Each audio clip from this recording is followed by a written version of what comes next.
there's just Spurs fans galore on here, and as a fellow Spurs fan, I'm going to sort of just indulge in the therapy with them. Let's go over to Colin. He was at the game. How are you doing, Cole? Not very good. Not out there today. Oh, mate. I'm glad I missed it, to be honest. I was like you. I was a big Ange. Give him a chance. The end of last season, I was like, we've had a lot of injuries. Yeah. Give him a chance. He ain't got the team he wants.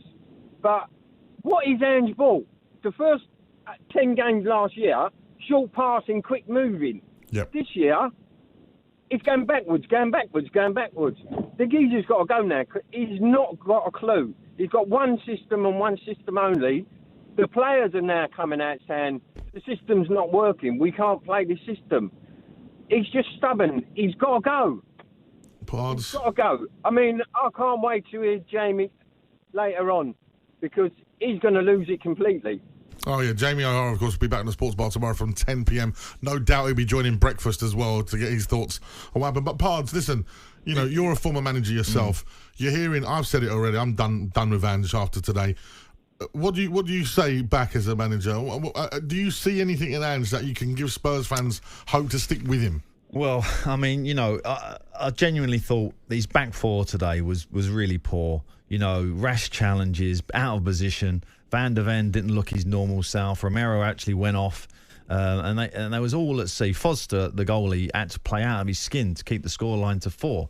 So that would be a massive concern. There was no control in the midfield. Basuma, Sarr, no real, pass, blend it, take some time. So he's got a lot of problems in that team to deal with. So you have to ask yourself, first and foremost, what would I do if I was going to Southampton? Well, I'd have to tighten that team up. I mean, you know, the defensive work would be the main priority for me. I mean, you know, I look at Spurs and I always sense that they'll get a goal. But at the moment, it looks like they can concede 3 every game I've seen. It's almost like, I mean, across the Premier League, I think there's a big issue with defending. Like, there's some really poor goals this weekend, like easy goals for the opposition. And that's one thing you cannot give up. So my defence of him is to actually accept that perhaps it isn't working. And we won, and this change thing, you know, like manager, he won't change, Ange won't change. Well, really and truly, I hope he's listening on this message gets to him. He's going to need to change. Otherwise, his job is in jeopardy. His job's in jeopardy now. His job's been in jeopardy and he still won't change. Yeah. Well, you know, that sometimes, you know, there's a watershed moment. Maybe it's today for him. I hope it is, because if he doesn't, the callers we're going to get are going to say the same thing. He won't change. It's one-dimensional and that's it. And I think that's a damning indictment of any manager to be one-dimensional, really. Let's go over to Bailey, who was at the game as well. Evening, Bailey. You're right. How was that leaving the stadium today? What was it like at the end of the game? Did you stay right to the end? See, I'm sort of always someone who's gonna stay the whole way. I've paid for a ticket. I'm going to stay there the whole time. But like the atmosphere at the end, I don't know if it's because half the people had left, but it wasn't as toxic as I thought it had ended up actually being in the ground. Yeah. Really? But I'm sort of someone here who I feel like I'm the only one who isn't Ange out. I can't see any sort of benefit of sacking him. Okay, so give me the benefits of keeping him. What do you see in Ange that makes you want to keep him, Bailey? Because I was with you literally a week or so ago. I'm like, I don't want to change the manager. We keep doing it at Spurs. We're supposed to be a project. We're supposed to be building, and you just keep setting yourself back. But the last week or so, I've just had enough. Well, mate. It's been an awful week for Spurs, isn't it? The results wise. Wow. I've got to say, I feel like if we sack Ange, it'll be one of the key things where it's going to end up coming back on us, where he's going to go to a club and he's going to win something and he's going to show this new progressive sort of style of football. It's not working at the moment, but I don't think he's been fully backed. I think the issues here isn't Ange, it's Levy. It's someone who needs to be. He needs to be mainly held at account, not properly backing him. People will throw around this 300 million that he spent, but he lost Harry Kane. He lost the best.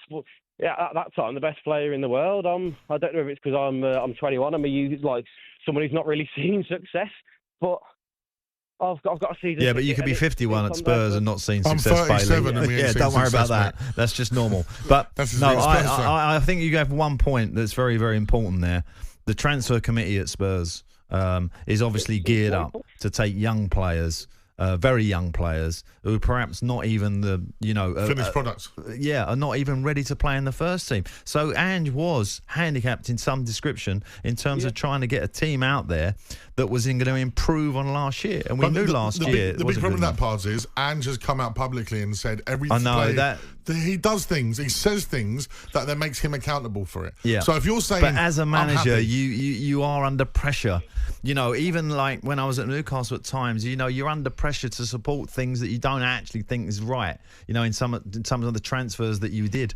It's just how it is sometimes. You have to back the owner. I mean, they are employing you at the end of the day. So I understand that from his point of view. Sorry, Bailey, what you got a point there? I was going to say, I'd personally say that the main change where we've gone downhill is Paratici getting banned at the director of football. And then Lange coming in. You look at the transfers that Paratici did and the transfers that Lange have had. Yeah. It's a stark difference. You've had a few hits. You've got Maddison. Yeah, he's done well. You've had Vicario and Mickey. But has Maddison done well though, Bailey? Didn't start today. Out of all of the list of the players which Lange has had in, I'd say Maddison is one of the ones which has done well. But it shows that that director of football change, obviously, it's because Paratici got banned. It's nothing that we didn't get rid of him, but it's a big thing that I think that's gone wrong. It's not necessarily, obviously, Alan, you'll be able to know a bit better how much influence managers have in the transfers, but. Yeah, well, I know for sure at Spurs that Ange isn't, although he will definitely have a say, there is bigger voices than him, particularly Levy, who obviously has always, controlled the finances very, very tightly there. And he's done, exceptionally well in terms of, putting you on a footing of having this marvellous stadium, marvellous training ground and a great understudy to the club. But, the team is what matters. That's where fans, live and breathe. And actually it's coming up short. It's coming up short. I mean, I still have, I said to you right at the start, I think when Solanke signed, for me, I've still got question marks about whether he is good enough to replace Harry Kane, personally. Who are you going to replace Harry Kane with? He's irreplaceable.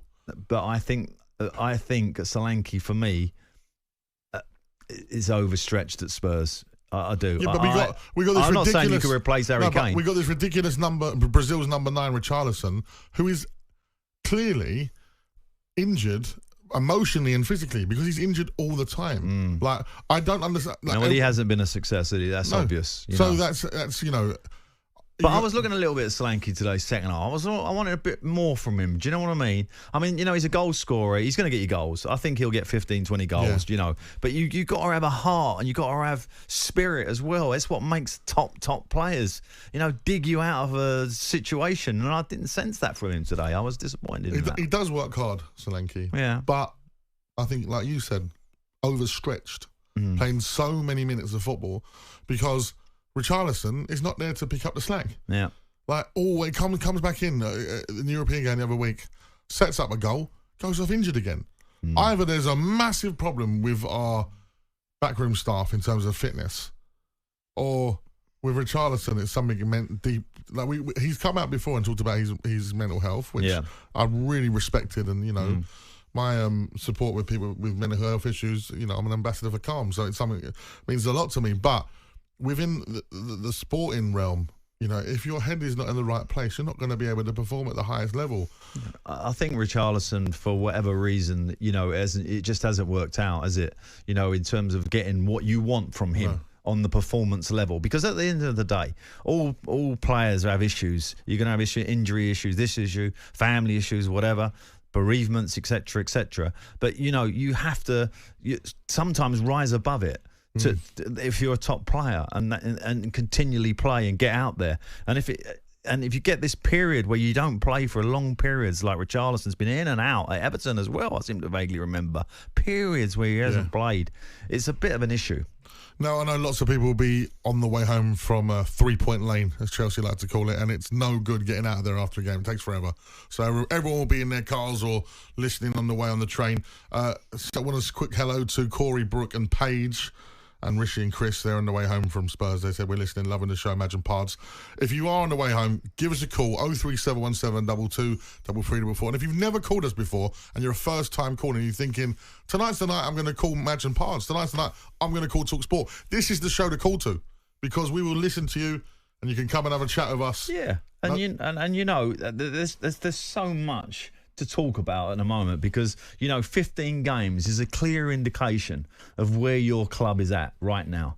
They've got, there's now a big program of Christmas football coming up, and you'll be game after game. There won't be a lot of analysis. This week is an important week for the clubs. They've all played 3 games this week, and some have had great weeks and some have had really, really bad weeks. Absolutely. And Spurs, wow, they've had a poor week. This is who we are, mate. This is who we are. On AM, on DAB, via the talkSPORT app and on your smart speaker. talkSPORT.